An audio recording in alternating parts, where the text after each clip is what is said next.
ہم جناب وزیر اعظم شہباز شریف صاحب سے ایک ریکویسٹ کرتے ہیں کہ پاکستان کے خلاف اس سے بڑی سازش اور کہیں نہیں ہو سکتی کہ سولر نیٹ مانیٹرنگ صارفین جنہوں نے ترغیب دیے جانے پر ہی اس انڈسٹری میں اپنے زیورات تک بیچ کر کھربوں کی انویسٹمنٹ کی اور اب ان کو بار بار پالیسی بدلنے کی دھمکیاں دی جا رہی ہیں۔ یاد رکھیں، اگر ایسا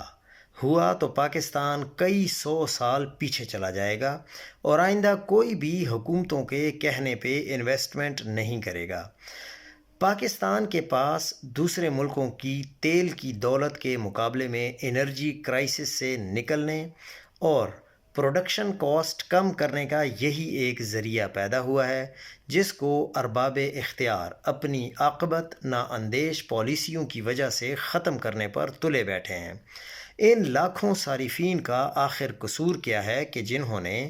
حکومت کے ایما پر کھربوں کی انویسٹمنٹ کی اور اب نیٹ میٹرنگ پہ پالیسی بدلنے کی باتیں کی جا رہی ہیں؟ حکومت کو اگر نقصان ہو رہا ہے تو اپنی مینجمنٹ کو ٹھیک کرے، نئی انڈسٹری اور لاکھوں نئے گھروں اور بلڈنگز کو اپنی زائد بجلی دے، لوڈ شیڈنگ ایریاز کی لوڈ شیڈنگ ختم کرے، مہنگے پاور پلانٹس کو بند کرے، بجلی چوری کو 100% روکے،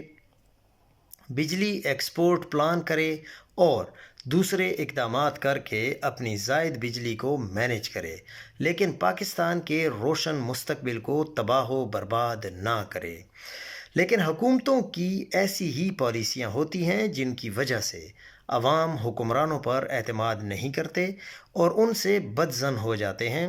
حکومت عوام کا کھربوں روپیہ ڈبو کر کیا پیغام دینا چاہتی ہے